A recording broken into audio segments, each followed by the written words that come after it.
Hi viewers, welcome to my channel సరదాగా కాసేపు with Bhargavi. అందంగా కనిపించాలని ప్రతి ఒక్కరికి ఉంటుంది. అందంగా కనిపించడానికి మన స్కిన్, మన కలర్ ఒక రీజన్ అయితే, ఇంకొక రీజన్ మన జుట్టు. పొడవుగా ఉన్నా, పొట్టిగా ఉన్నా దీన్ని చేసుకునే స్టైలింగ్, హెయిర్ కట్తో మనకి అందం వస్తుంది. అండ్ అందంతో పాటు కాన్ఫిడెన్స్ వస్తుంది. బయట హెయిర్ కట్ చేయించుకుందామంటే మనకు ఫస్ట్ టైంలో ఎక్కువ డిఫరెన్స్ తెలుస్తుంది, కానీ అదే రిపీటెడ్గా చేయించుకున్నప్పుడు అంత డిఫరెన్స్ ఏమీ ఉండదు. ఉన్నదాన్ని కాస్త మెరుగుపరుస్తారు. సో దానికి వందలు ఖర్చు పెట్టే బదులు ఇంట్లోనే ఈజీగా హెయిర్ కట్ ఎలా చేసుకోవాలి అనేది చూద్దాం. లేట్ చేయకుండా వీడియోలోకి వెళ్ళిపోదాం. ప్లీజ్ లైక్, షేర్, కామెంట్ చేయండి అండ్ తప్పకుండా ట్రై చేయండి. చూడండి, ఇది నా ఫస్ట్ హెయిర్. పొడవుగా ఉంది కానీ అసలు దీంట్లో వాల్యూమ్ అనేది లేదు. సో ఇప్పుడు నేను దీన్ని హెయిర్ కట్ చేసుకుంటాను. చేసిన తర్వాత ఎలా ఉంటుందో చూద్దాం. ఫస్ట్ నీట్గా దువ్వుకోవాలి, అస్సలు చిక్కులు ఉండకూడదు. మంచిగా నీట్గా దువ్వుకున్న తర్వాత కట్ చేసుకోవాలి, సో దట్ మన హెయిర్ నీట్గా ఉంటుంది. ఇప్పుడు చిక్కులు తీసుకున్న తర్వాత హెయిర్ అంతా ఇలా ముందుకు వేసుకొని అంతా గ్యాదర్ చేసుకోవాలి ఒక దగ్గరికి. నీట్గా దువ్వుకోవాలి. అండ్ నీట్గా దువ్వుకొని మళ్ళీ ఇంకొకసారి కూడా చిక్కులు లేకుండా నీట్గా దువ్వుకొని ఇక్కడ మనం హెయిర్ బ్యాండ్ టై చేసుకోవాలి. సో దట్ కట్ చేసేటప్పుడు హెయిర్ పైకి కిందికి అవ్వకుండా ఈక్వల్ లెన్స్లో మనకు కట్ అవుతుంది, నీట్గా ఉంటుంది. చూడండి, వీడియోలో చూపించిన విధంగా మనం ఇక్కడ హెయిర్ బ్యాండ్ టై చేసుకున్నాము.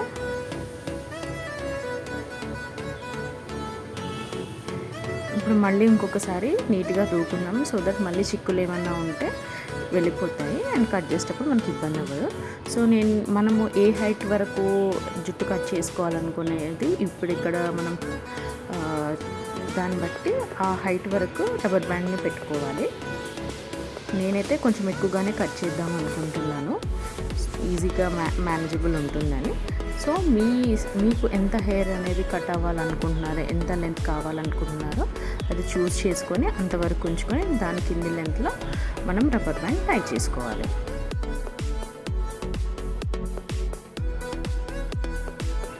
సో ఇలా టై చేసేసుకున్నాం కదా. ఇప్పుడు మనం సిజర్స్ తీసుకొని ఈ రబ్బర్ బ్యాండ్ కింద వైపున కట్ చేసుకోవాలి. పై వైపున కట్ చేయదు. పై వైపున కట్ చేస్తే హెయిర్ నీట్గా కట్ అవ్వదు, మళ్ళీ లెంత్ కూడా అన్ఈక్వల్గా ఉంటుంది. ఇలా అయితే ఈజీగా ఉంటుంది మనకు కట్ చేసుకోవడానికి. ఒకవేళ లెంత్ అటు ఇటు అయినా మనకు ఈవెన్ అడ్జస్ట్ చేసుకోవడానికైనా కూడా ఈజీగా ఉంటుంది. సో వీడియోలో చూపించినట్టు ఇలా కట్ చేసుకోవాలి మనం.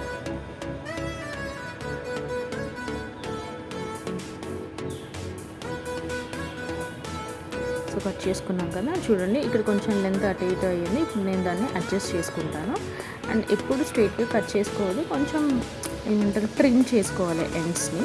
నేను ఇప్పుడు అది నీట్గా కట్ చేసుకున్న తర్వాత ఆ ఎండ్స్ని అనేది ట్రిమ్ చేస్తాను. సో అప్పుడే కొంచెం నీట్గా ఉంటుంది అన్నమాట.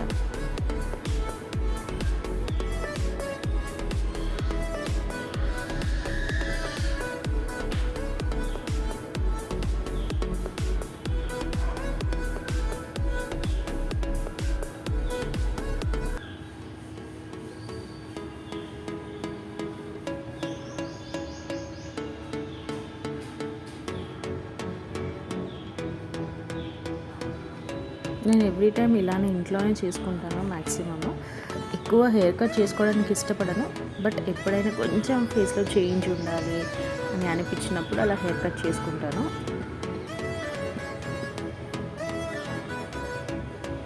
సో ఇలా ట్రిమ్ చేసుకోవాలి. చూడండి, స్లైట్గా ట్రిమ్ చేసుకుంటే చాలా నీట్గా ఉంటుంది.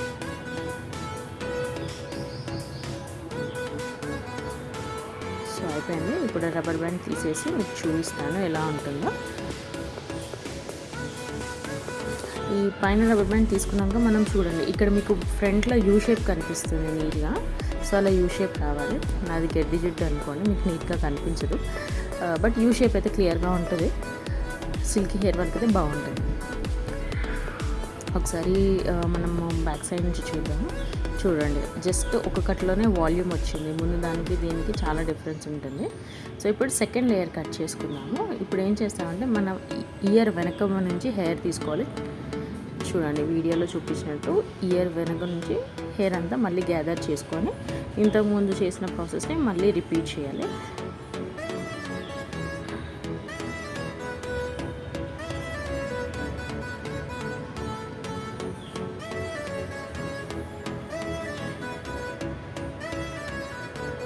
హెయిర్ని అంతా ఇలా నీట్గా గ్రాప్ చేసుకున్న తర్వాత ఒకసారి చెక్ చేసుకోండి. చూడండి లైన్ ఎంత క్లియర్గా ఉందో.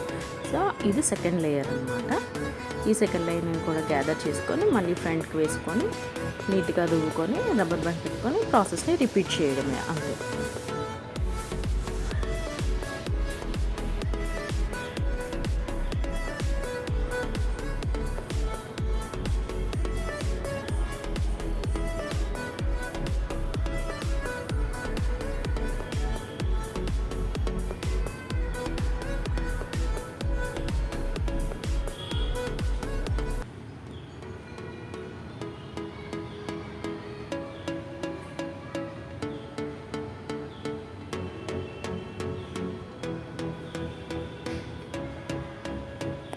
And second layer, third layer, fourth లేయర్కి వచ్చేసరికి ఎక్కువ హెయిర్ కట్ చేసుకోవద్దండి. ఓన్లీ మనం ఫస్ట్ కట్ చేసిందే ఎక్కువగా ఉంటుంది.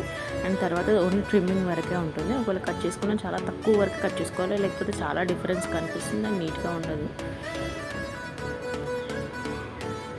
సో ఇలా వీడియోలో చూపించినట్టు అలా ట్రిమ్ చేసుకుంటే సరిపోతుంది.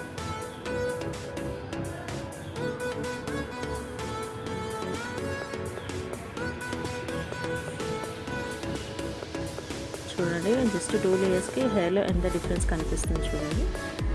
హెయిర్ లీవ్ చేసుకున్నా బాగుంటుంది, లీవ్ చేసుకోకపోయినా బాగుంటుంది. అండ్ ఇప్పుడు మనం థర్డ్ లేయర్కి వెళ్ళిపోదాము. థర్డ్ లేయర్ వచ్చేసి మనం సెకండ్ లేయర్ ఇయర్ వెనక నుంచి తీసుకున్నాం కదా, ఇప్పుడు ఇయర్ పైనుంచి, చెవి పైనుంచి తీసుకుంటాం థర్డ్ లేయర్. అండ్ సేమ్ మళ్ళీ ప్రాసెస్ రిపీట్. హెయిర్ చెవి పైనుంచి హెయిర్ అంతా గ్యాదర్ చేసుకొని నీట్గా దూకొని ఫ్రంట్కి వేసుకొని చిక్కులను తీసుకొని ఫ్రంట్కి వేసుకొని మళ్ళీ రబ్బర్ బ్యాండ్ పెట్టేసుకొని మళ్ళీ ట్రిమ్ చేసేసుకోవడమే.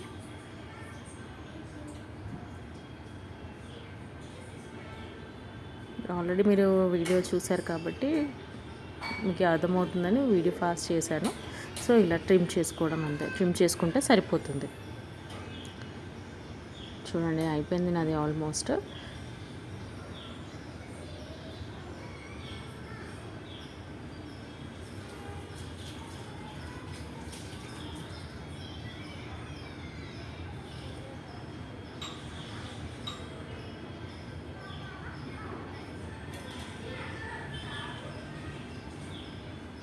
చూడండి ఈవెన్ థర్డ్ లేయర్ అయినప్పటికీ మీకు ఫ్రంట్ వేసుకున్నప్పుడు యూ షేప్ చాలా క్లియర్గా ఉంది. ఓం భీమ్ బుష్. సో ఇలా చూడండి స్టైల్ అప్పటికే మారిపోయింది. చూడండి ఓన్లీ 3 లేయర్స్కే హెయిర్లో చాలా డిఫరెన్స్ వచ్చింది, మీరు గమనించి ఉంటారు. అండ్ ఇప్పుడు ఫోర్త్ లేయర్ వచ్చేసి ఈ ఐబ్రోస్ ఉన్నాయి కదండి, ఈ ఐబ్రో హైట్ ఉంది కదా, అక్కడి నుంచి తీసుకుంటాము. ఇక్కడ చూడండి ఆ ఐబ్రో నుంచి ఐబ్రో హై ఎడ్జ్ ఉంటుంది కదా, ఆ ఎడ్జ్ నుంచి హెయిర్ని గ్యాదర్ చేసుకొని మళ్ళీ ముందు చూపించిన ప్రాసెస్ని రిపీట్ చేయాల్సిందే. దీంతో మనకి హెయిర్ బ్యాంగ్స్ వస్తాయి. అండ్ ఇక్కడ మనము హైట్ అనేది అడ్జస్ట్ చేసుకోవచ్చు, బట్ నేనైతే చేసుకోవట్లేదు బికాజ్ నాకు బ్యాంగ్స్ ఇష్టం లేదు. ఈ సమ్మర్లో దాన్ని మేనేజ్ చేయడం కష్టం అవుతుంది, నాకు ఇంత సరిపోతుంది. సో మీకు కావాలనుకుంటే మాత్రం మీరు బ్యాంగ్స్ సేమ్ ప్రాసెస్లో రిపీట్ చేయండి. చూసారు కదండి నా హెయిర్ ఇంతకు ముందుకి ఇప్పటికీ వాల్యూమ్లో ఎంత డిఫరెన్స్ ఉందో. సో నా వీడియో కనుక మీకు నచ్చినట్టయితే లైక్ చేయండి, షేర్ చేయండి, కామెంట్ చేయండి.